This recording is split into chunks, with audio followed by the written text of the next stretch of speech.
ओम नमः शिवाय। साथियों, आज हम बात करते हैं हमारी भारतीय संस्कृति में आश्रम व्यवस्था की।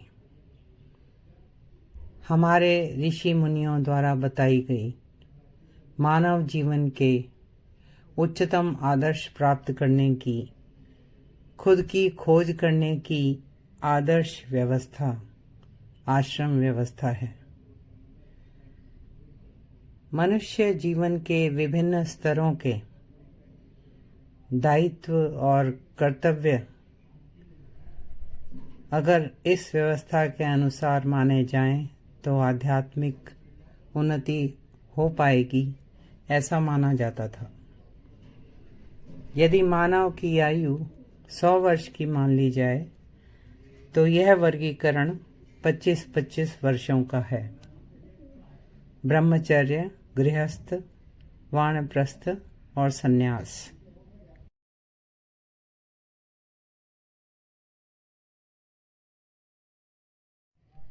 ब्रह्मचर्य आश्रम में मनुष्य को सादा जीवन जीते हुए अध्ययन और ज्ञानार्जन में समय लगाना आवश्यक था। गुरु की आज्ञा का पालन करना उसका धर्म था। गृहस्थ आश्रम में विवाह और परिवार बनाना और उनके प्रति कर्तव्य निभाना, उचित मार्ग से धन अर्जित करना। गृहस्थ आश्रम में मनुष्य इस जगत का पोषण करता है और उससे मनोवांछित लोगों को जीत लेता है। पितर, मुनि, देवता, भूत, मनुष्य, कृमि, कीट पतंग, पशु पक्षी तथा असुर, ये सभी गृहस्थ से जीविका पाते हैं।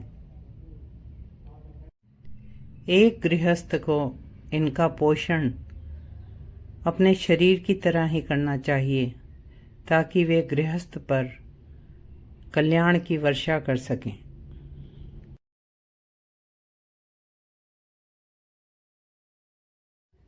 वानप्रस्थ आश्रम में परिवार के मोह से मुक्ति, धर्म सेवा, जन सेवा, विद्यादान और साधना करनी बताई गई।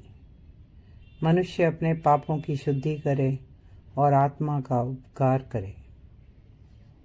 सन्यास आश्रम में मनुष्य ने जीवन में जो ज्ञान अर्जित किया, उस ज्ञान के इच्छुक समाज को बिना किसी लोभ मोह या सांसारिक आसक्ति के समाज को देना।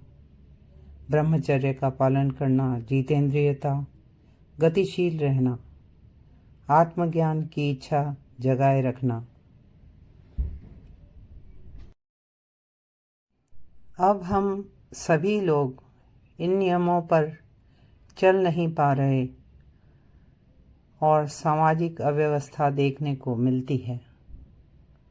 हमें इस व्यवस्था पर, जो अति प्राचीन थी, कुछ विचार अवश्य करना चाहिए। साथियों, ऐसी ही दिव्य जानकारी के लिए please like, share and subscribe this channel. ओम नमः शिवाय।